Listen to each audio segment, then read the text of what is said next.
I'm Maud, and until I turned 33, the most exciting thing in my life was when the accounting firm I worked for switched from PC to Mac. Not exactly thrilling, right? But then everything changed at a friend's birthday party.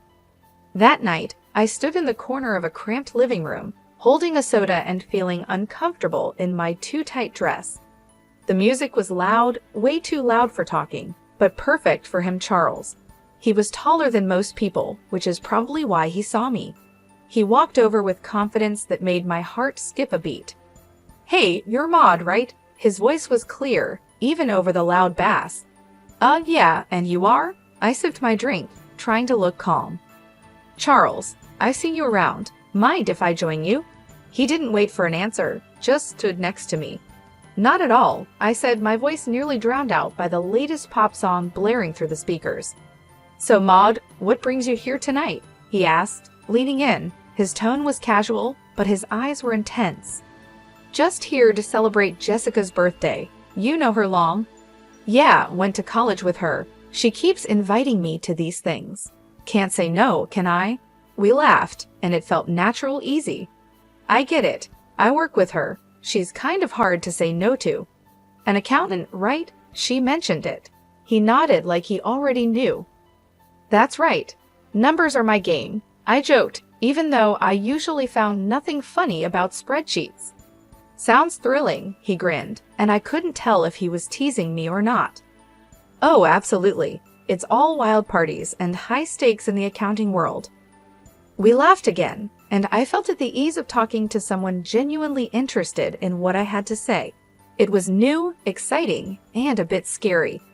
"You want to grab some air?" he suggested, nodding towards the backyard. I nodded, grateful to escape the noise. Outside, the cool air was a relief. "So, what's a guy like you doing in a place like this?" I asked, trying to sound more confident than I felt.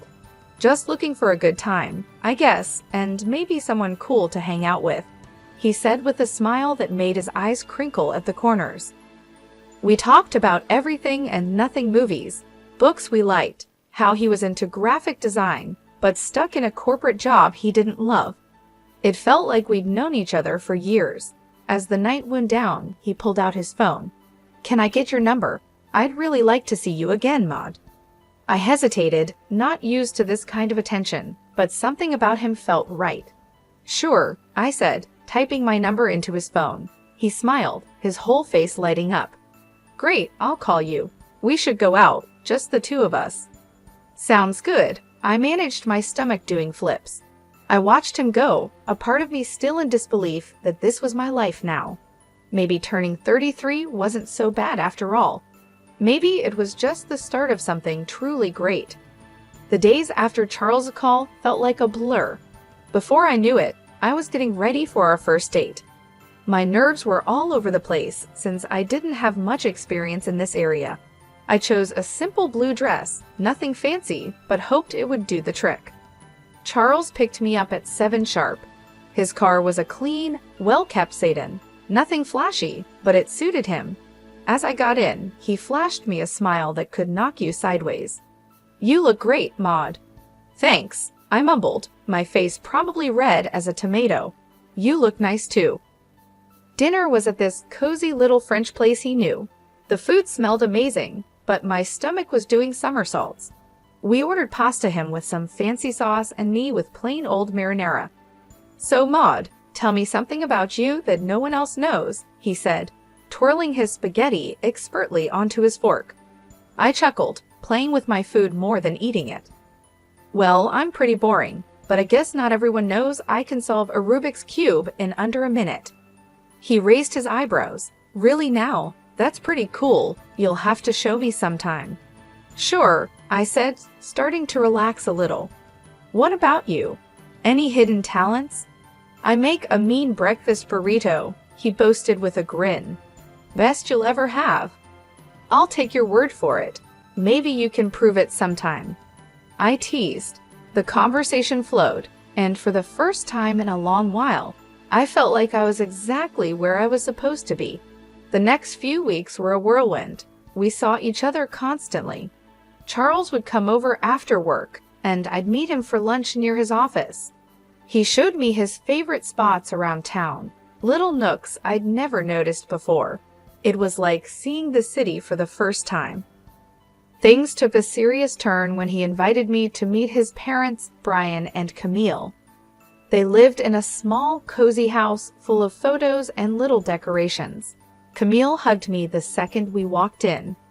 "Oh, we've heard so much about you, dear," she said, squeezing my shoulders. "She's lovely," Charles said, and I could tell he was pleased. We sat down to dinner, and the conversation was nonstop. "So, Maud, Charles tells us you're an accountant. That must be interesting," Brian said, passing me the potatoes. "It has its moments," I replied. "Mostly just numbers, but I like the order of it." "And how's your family?" Camille asked, genuinely interested. "They're good, thanks. My dad's a businessman, always busy, but he's been really supportive of me. It was all happening fast, but it felt right. It was as if everything in my life had been leading up to this meeting. Charles feeling like someone finally saw me for who I was, not just some plain Jane accountant." One evening, a few months into our whirlwind romance, we were walking along the riverbank. The city lights reflected off the water, and it was pretty in a postcard kind of way. "Maud, I've been thinking," he started, stopping and facing me. "Yeah?" I asked, my heart starting to race. "I don't want to wait any longer. I know this is fast, but will you marry me?" Just like that, my world changed. No hesitation, no doubt, just a simple, "Yes, Charles, I'll marry you." The whirlwind didn't stop there. Soon after, I introduced Charles to my father. He took to Charles immediately, appreciating his straightforward manner and obvious affection for me. "He's a good man, Maud," Dad said, giving his approval, which meant the world to me. So we got married. It was a modest wedding, nothing too extravagant, but it was perfect for us. I even found myself loving the way I looked in my wedding dress, something I'd never imagined. Smiling wide, I posted photos on my social media, sharing my joy with friends and family. After the wedding, life didn't slow down, it picked up pace. Charles and I barely had time to savor our newly bliss before he suggested something big. "Hey Maud, I've been thinking," he said one evening as we unpacked another box of wedding gifts in our cramped apartment. "How about we move in with my folks?" I paused, holding a coffee mug in my hand. "Live with your parents?" He nodded, looking serious. "Yeah, they're not getting any younger, and I'd feel better if we were around to help out. Plus, it would save us some money on rent." It made sense, but moving in with the in-laws, that was sitcom territory. "Are you sure they'd want us there all the time?" "Absolutely," he assured me. "Mom's been hinting about it ever since we got engaged. Come on, it'll be good." 3 weeks later, there we were, pulling up to his parents' house with our lives packed into a bunch of boxes. Charles's mom, Camille, was waving from the porch before we even got out of the car.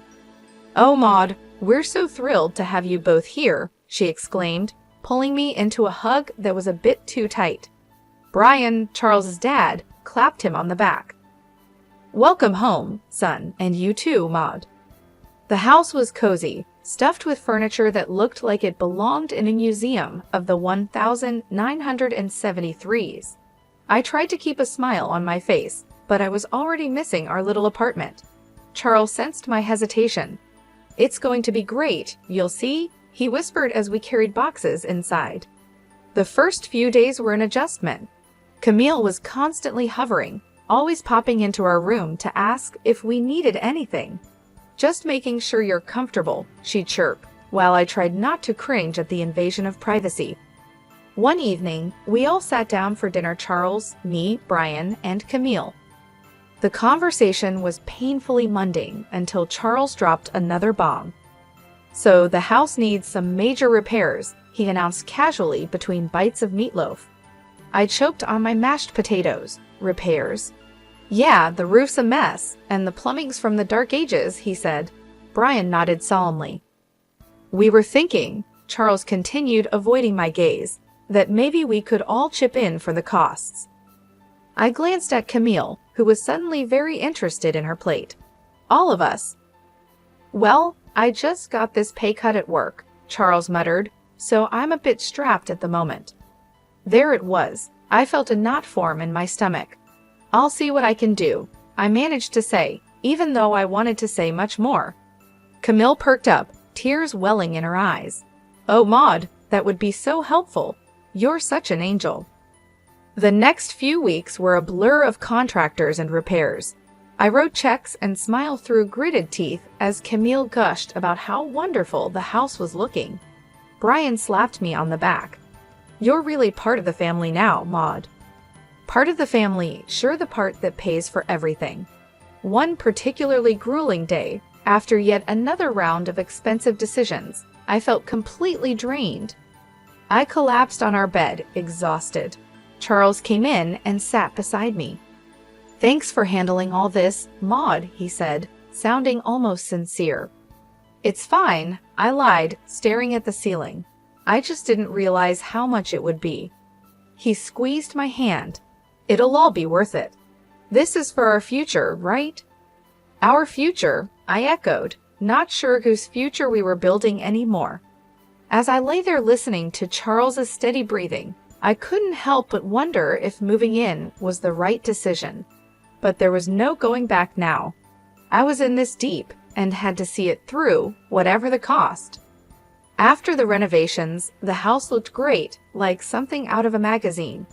Despite the financial strain, I felt a bit of pride looking around. We decided to throw a small dinner party to celebrate, just the four of us. That's when everything took an unexpected turn. We were in the middle of dinner, laughing and sharing stories, when Camille suddenly got quiet. The room felt heavy all of a sudden. She looked at Brian, then at us, and her eyes were teary. We need to tell you both something important, she said, her voice shaky. Charles and I exchanged looks. What's going on? I asked, my stomach tightening. Brian took a deep breath. The house? It's mortgaged, heavily mortgaged. We owe $300,000, and the bank could take it away if we don't settle the debt in 3 months. My fork clattered to my plate. What?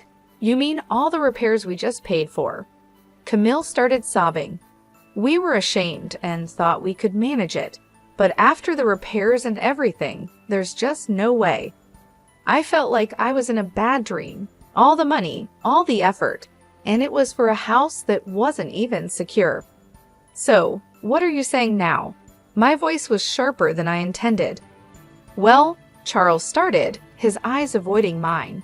I was hoping maybe, Maud, you could talk to your father. Are you serious? I snapped, my voice rising. Ask my dad for $300,000? It's just, after his help, the house would be secure for us, for our future, Charles pleaded. Camille's sobbing grew louder, making me feel like the villain in this crazy drama. Please, Maud, it's our home. We've spent decades in this house. I was furious, but the tears and the pleading wore me down. I'll think about it, I finally muttered, feeling trapped. The next day, I called my dad, hesitantly explaining the situation. To my surprise, he agreed to help, but on one condition. I'll give the money, Maud, but only with a formal agreement, a receipt. I want everything documented. When I told Charles about my dad's condition, he wasn't happy. Why does it have to be so formal? Can't he just trust us? It's $300,000, Charles. It's a lot of money, and he's just being cautious, I argued, feeling the distance between us grow. He'll get his paperwork, Charles muttered, clearly annoyed. The paperwork was drawn up, and the money was transferred. Camille and Brian were relieved, constantly thanking me, but the air between Charles and me had changed. There was a coldness that wasn't there before. Just when I thought my life couldn't get any darker, tragedy struck suddenly. Maud, it's your Kayla, it signs. Her voice came through the line shaky and choked. Your dad, he had a heart attack. It's bad. My heart dropped to my stomach. What? How is he? He didn't make it. Honey, I'm so sorry. The phone nearly slipped from my hand. No, that can't be right. I mumbled, numb. I hung up and turned to find Charles standing in the doorway. What's wrong? He asked, his voice low. My dad, he's gone, I managed to say before everything inside me broke and I started sobbing. Charles came over and put his arm around me, but it felt like being hugged by a stranger. I'm sorry, Maud, he said, and it sounded sincere, but I was too lost in my grief to really hear him. Exhausted from another long day of funeral planning and dealing with the agency, I came home earlier than usual. I expected the house to be quiet, but as I inserted my key into the front door, I heard voices from the living room. It was Charles, his tone dripping with frustration and disgust, talking to his parents. I can't do this anymore. Living with her is driving me nuts. It's too much, Charles complained. His mom, usually so sweet and understanding, replied in a stern whisper, You have to hold on a bit longer, Charles. We need to figure out what to do with those receipts your father-in-law had. Maud has them now. The sooner I get out, the better.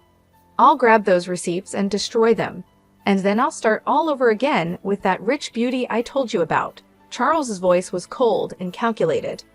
I felt a chill run down my spine. Here I was mourning my father, while the people I thought I could trust were plotting behind my back. I realized the family I lived with was plotting behind my back. They weren't the loving family I thought I married into. Instead, they saw me as a way to fix their financial troubles. Rage mixed with shock, but I knew I had to keep my cool. So I slammed the door loudly as if I had just come in, disrupting their scheming. Oh, Maud, you're back early. How did everything go with the funeral plans? Camille's voice shifted instantly to one of concern, her eyes wide with fake innocence. I forced a smile, my stomach turning. It's all coming together. Thanks for asking. As I spoke, I could see the quick glances they shot each other, their faces a mask of fake concern.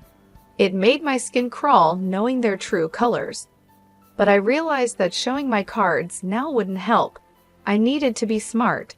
I needed to protect what was mine and possibly even get some justice for their deceit. The funeral was somber, the air heavy with grief and murmured condolences. But as the ceremony wrapped up and we returned to Charles's parents' house, the true colors of the family I married into began to show. As we gathered in the living room, sipping on lukewarm coffee, Charles's demeanor shifted. His usually charming facade crumbled away, revealing something more sinister. With a cold laugh, he looked straight at me and dropped the bomb. Maud, pack your things. You need to get out. I've got someone else now, someone better. His words should have felt like a slap. I pretended to be stunned, but before I could respond, Camille chimed in with a snide giggle. We've really had enough of you, dear. We only put up with you for your money. What about the house? I asked, fading innocence.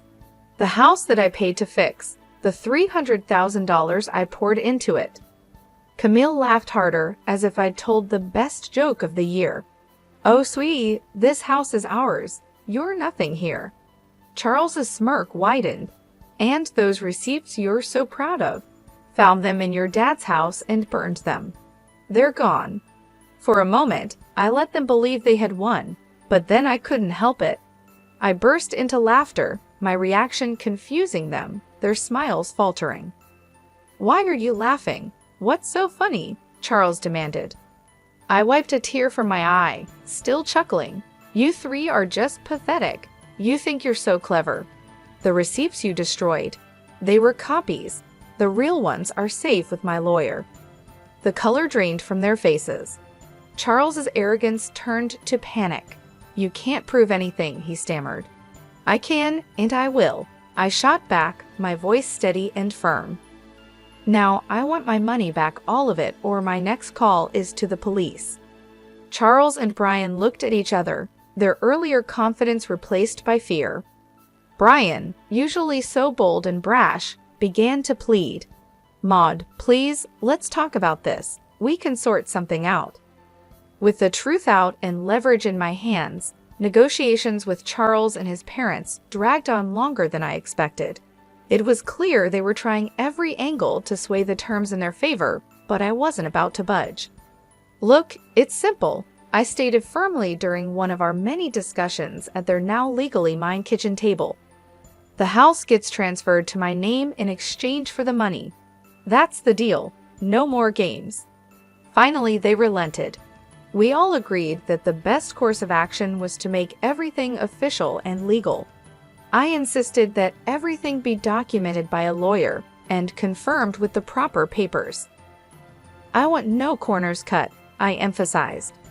At the lawyer's office, the atmosphere was tense as documents were signed and notarized. I watched closely as each signature was applied, ensuring there was no room for further deceit. Once everything was finalized, I collected the documents related to the transfer and turned to Charles's mother, who looked deflated yet somehow still carried a hint of her former haughtiness. "I'll be keeping these in a safe place," I said, holding up the papers before slipping them into a folder, just to ensure no one is tempted to pull any stunts. With the legalities handled, the divorce proceedings were straightforward. Charles was quiet, his earlier arrogance nowhere to be seen. When the final papers were signed, I felt a weight lift off my shoulders. A chapter closed. On the day they moved out, I stood on the porch of my now fully owned house and watched Charles, his mom, and Dad carry their belongings to a rental van. Their movements were slow, the mood somber. I couldn't help but feel a mix of satisfaction and sorrow. This wasn't how I imagined my marriage ending, but under the circumstances, it was the best possible outcome. After everything settled down, and I began to enjoy my newfound peace, word got back to me through friends about Charles and his situation. Apparently, the grass wasn't greener on the other side.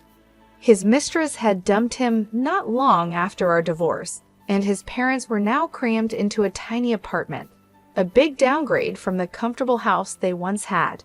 It seemed karma had caught up with them quicker than I expected. Despite their situation, they started reaching out to me, bombarding me with calls and messages, probably hoping to weasel their way back into my life or at least my house. But I was done with their deceit. I blocked their numbers without a second thought and blacklisted them on all social media. It was liberating to cut the final threads that connected us. One afternoon, as I was enjoying a quiet moment with a book in my living room, there was a knock at my door. Peering through the peephole, I saw Charles standing there, a pathetic figure holding a bouquet of flowers. The audacity of it made me scoff. Opening the door, I couldn't help but laugh outright at the sight of him. "Really, Charles? Flowers?" He shuffled uncomfortably, the bouquet seeming to wilt along with his spirits. "Maud, I've realized so many things. I was wrong, terribly wrong. Remember when you told me I disgusted you?" I interrupted, leaning against the doorframe, not hiding my amusement at his discomfort. "What changed, Charles? Run out of options?" He looked down, the shame clear on his face. I make mistakes, but I'm here to make things right." I shook my head, almost feeling sorry for him. "Almost. You're not here to make things right, Charles. You're just desperate to get back to your comfortable life. But guess what? That life doesn't exist anymore, not for you." His face fell, and he took a step back as if my words were physical blows. "Maud, please." "Save it." I cut him off sharply. "I want you to leave. Don't come back here. We're done. Forever." Charles stood there for a second longer, his hope visibly crumbling. Then, without another word, he turned and walked away, his shoulders hunched in defeat. I returned to my book, feeling a sense of finality and relief. I smiled to myself, feeling the quiet of the house wrap around me like a comforting blanket. It was such a stark contrast to the chaos that once filled this space. The constant noise, the tension, the deceit, all of it was gone now. I could finally breathe deeply without the weight of worry on my chest. I was finally at peace, living life on my terms. I glanced around the room, taking in the calm atmosphere. The sun streamed in through the windows, casting a warm glow over everything. I realized how much I loved this house now that it was truly mine.